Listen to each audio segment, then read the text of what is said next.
After more than 4 years of chasing open roads and sunsets across 26 states, I finally found something I wasn't even sure I was searching for. A place to call my own. And these 40 acres of raw desert aren't just land. They're the beginning of roots after a life of wandering. A new chapter where the journey slows down and the real work and magic begins.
Yay!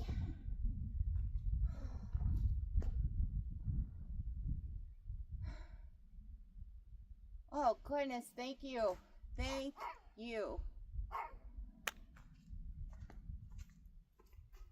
Come here. Come here. Come tell everybody. Come tell everybody. Say, oh my goodness. Say, we finally have a nice day. Woo, yay! Little one's excited too. She's excited also. Oh, this is exciting, baby. Yay. Oh my goodness. I have been here at the property for a couple weeks now, and not even joking, every single day that I've been here at the property, the weather has not cooperated. I mean, I've managed to get some things done here at the property, but in high winds, very high winds, and when I say high winds, I mean I'm talking about like 50-60 mile per hour winds every single day. So finally I can walk around this property and give you guys a little look at this amazing 40 acres of raw land. Oh my goodness. I've been wanting to share this with you guys for so long since I've been here, but it was just impossible to do any filming. And right now it's still the morning time, so I'm gonna try to knock this out, because it wouldn't surprise me if Mother Nature is gonna start huffing and puffing again and the wind starts blowing really high soon. So, should we go show these people? Should we go show them our amazing 40 acres that we got? Huh? Are you excited to share? To share this with YouTube world? All right, let's go take a walk. The seclusion out here is something you can't put into words. It's just endless. 360-degree views stretching further than the eye can see. And in a world that never stops moving, I finally found a place where everything feels still, where the wide open land brings a kind of peace you can only feel when there's nothing but you and the horizon.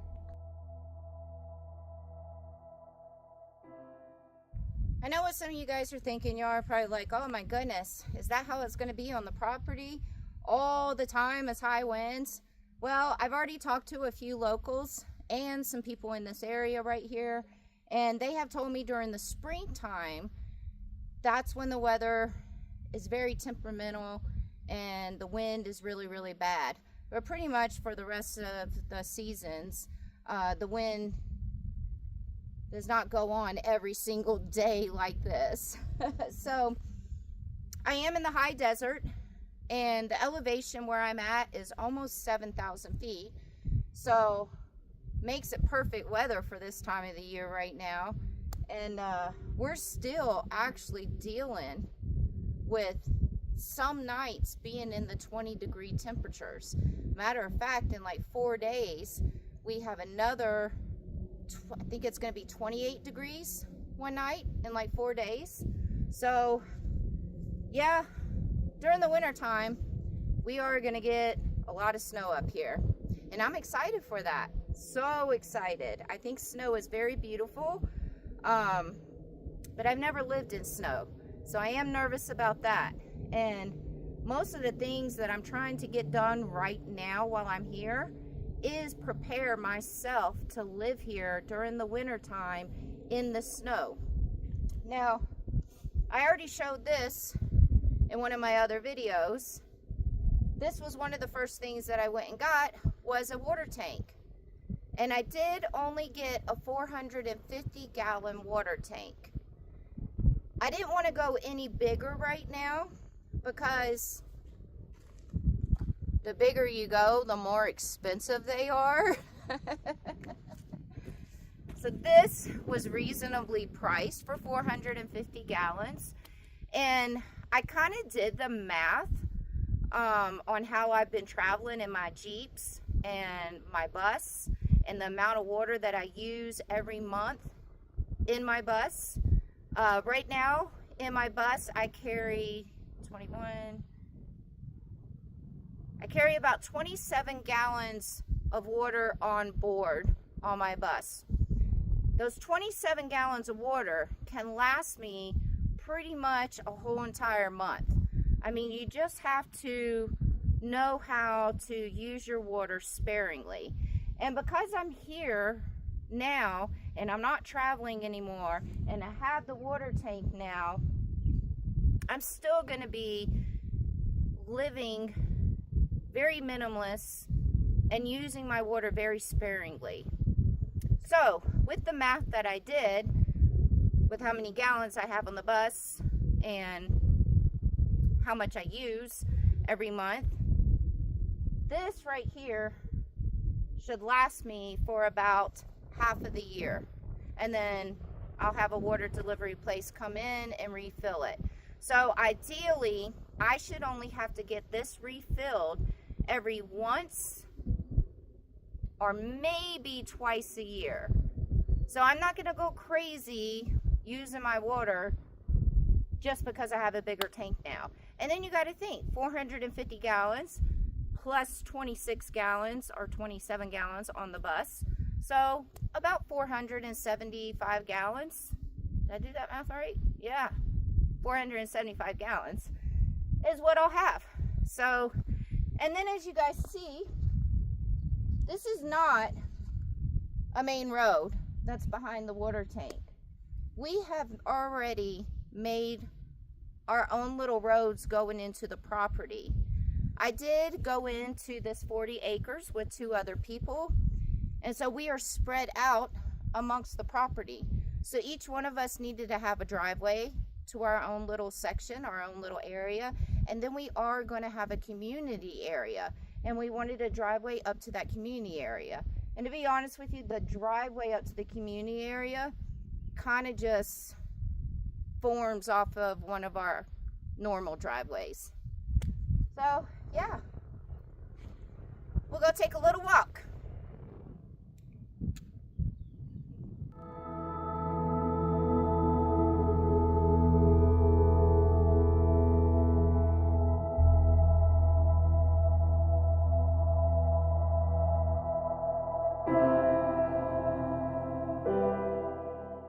Where you guys see my bus and my Jeep right now, this is not going to be my little residence area. This is not going to be my little section right here. I'm getting some work done up there where my area is going to be. It's kind of on a slope, pretty bad on a slope, and it's right below a hill, because we have a couple of hills on our property here, our land.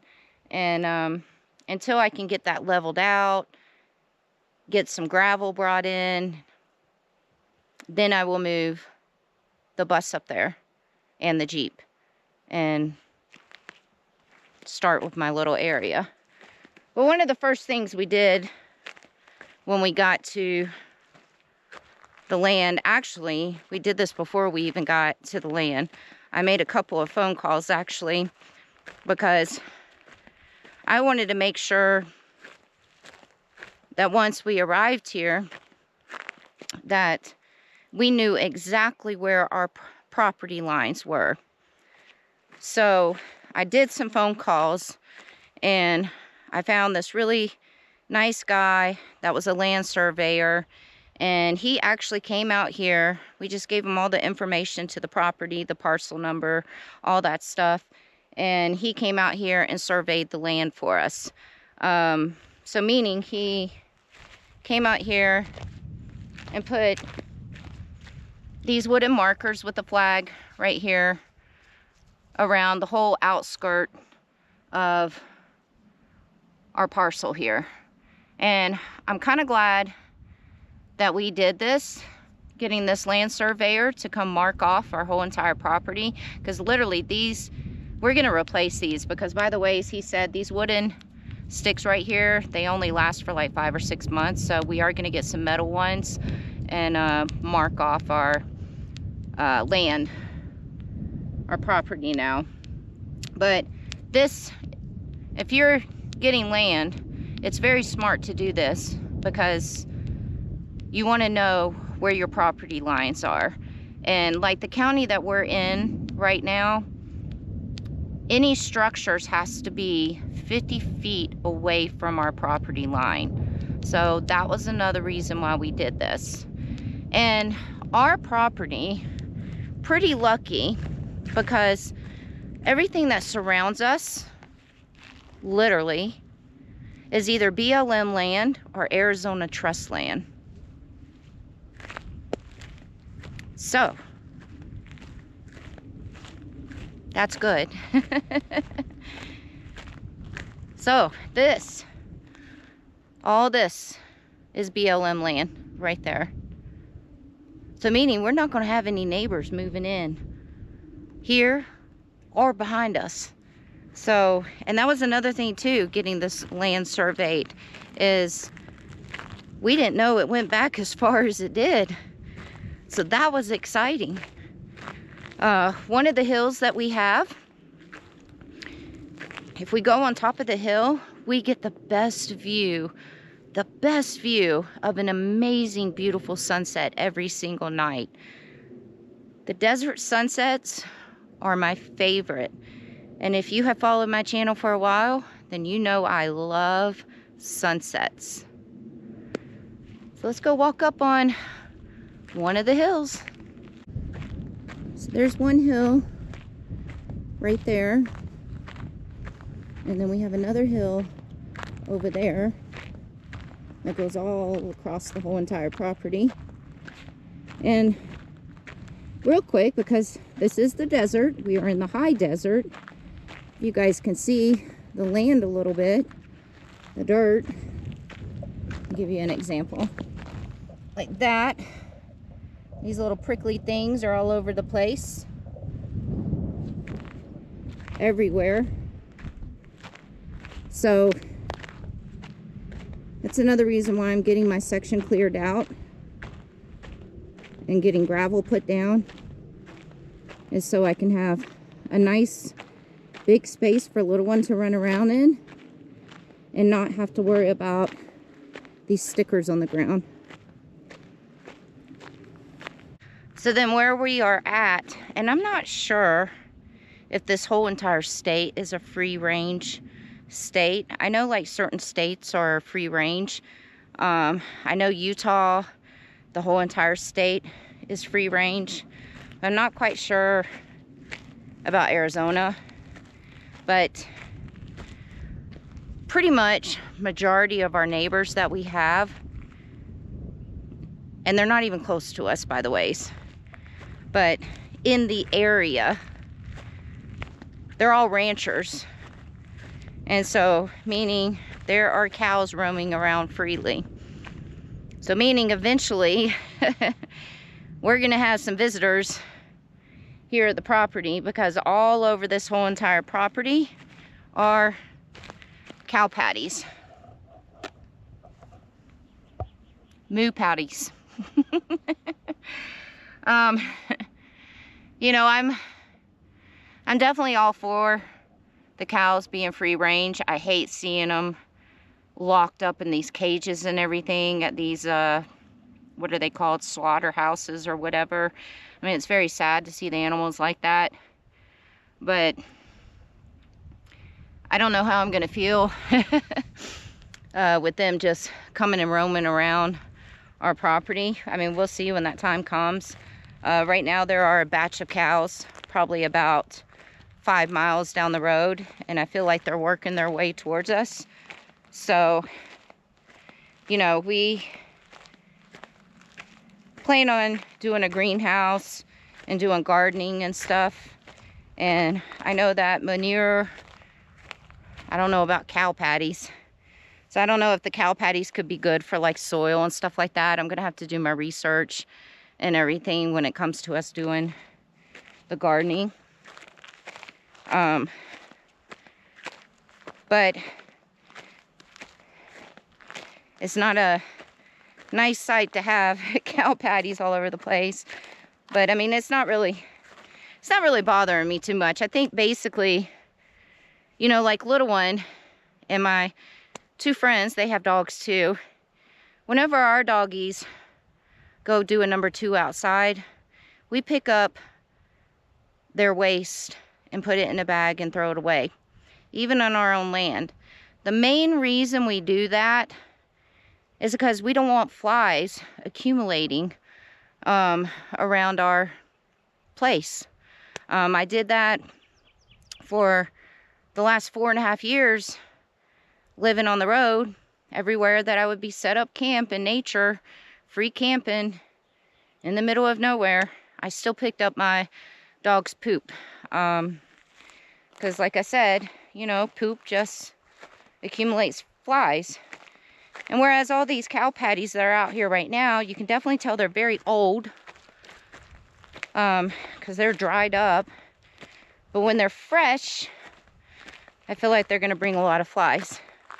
Also, the cows are going to bring a lot of flies. So, I don't like flies. So we're going to have to see how everything goes when that time comes. But here we are, up on one of our hills. And it's so peaceful out here. It's so peaceful. And the property goes all the way back here, over the hill.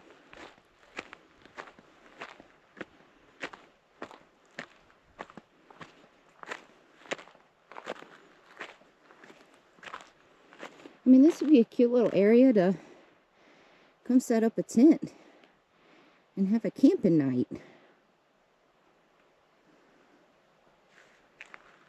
It's also nice to have these hills, because way out there you see is just open fields, and some of that out there is actually ours.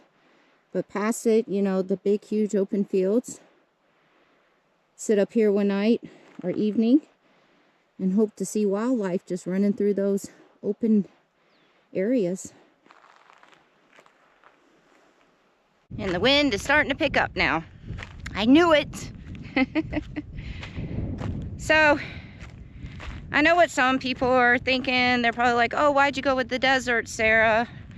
You know, we all have different tastes. And I love the desert. You know, I even love the deep desert.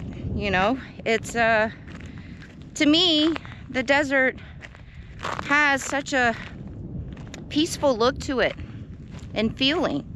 You know, the deserts they're always so wide open.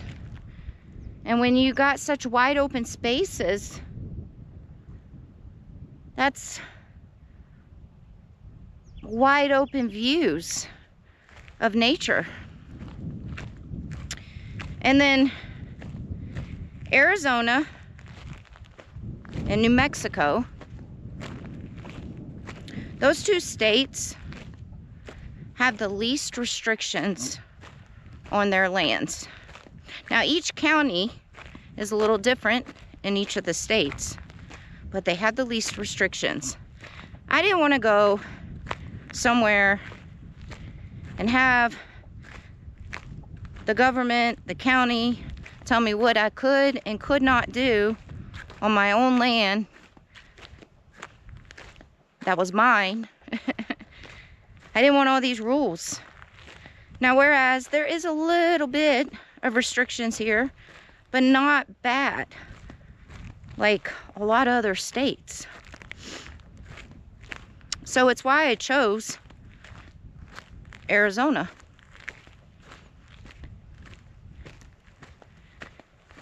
And I've been doing my research for like the last 2 years on land and pricing them out and stuff. And Arizona and New Mexico both have some of the cheapest land that there is in the United States. I'm not going to get into how much we paid for these 40 acres right here. But let's just put it this way. If you find land that is raw, meaning no power poles, electricity, no gas, no water, just raw, and pretty secluded out in the middle of nowhere, it's cheap. Very cheap. And I looked. I'll tell you guys the states I was looking in. I looked in Nevada, Arizona, New Mexico, Oregon, Montana, I even think I looked in Wyoming. And whereas some of those states had some pretty cheap land, the restrictions were just too much for me. I think this is absolutely beautiful, and it's the nearest town with grocery stores and everything is an hour away from me. And I don't mind making that hour drive at all to have all this to myself. And the land is so big that even though I went into getting these 40 acres with two of my really dear friends, it's so big that we are spread out pretty far from each other. We've already picked out our areas and everything. And then in the center of it all, we plan on doing a little community area, because I thought it would be nice, because now I'm living on this land with two of my friends. So we're like a little family now out here. And since we're like a little family, I thought it would be nice to have a community area for us. And one day out of the week, we can have a family dinner together at the community area. And then if we have visitors, which I doubt that'll happen, but you know, if my aunt comes to visit or something, we have the community area. It's pretty exciting. I'm just happy that I finally can share what the place looks like. And listen.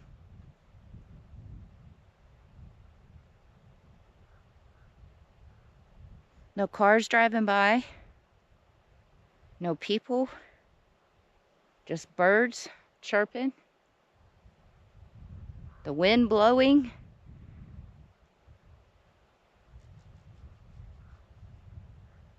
Just peace.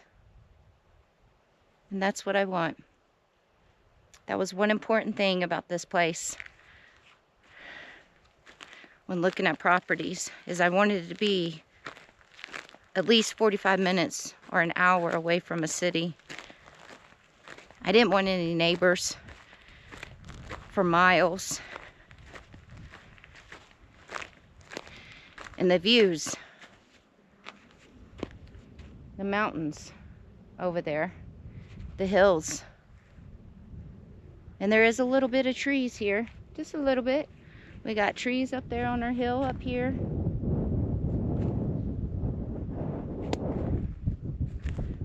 And I couldn't have picked a better time to stop traveling with the gas prices going up.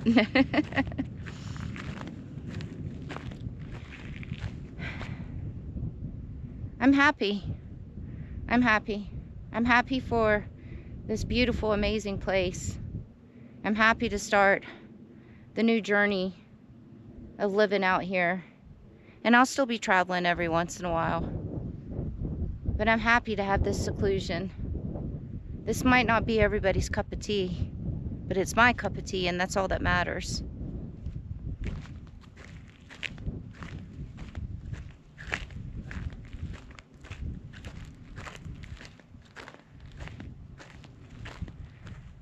Peace.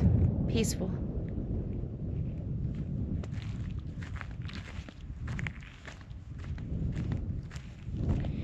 The journey, the new chapter in my life is just now starting, and it's exciting, and I'm glad that all you guys are here to watch this new chapter and share it with you guys. And the wind is picking up now, so that means until next time.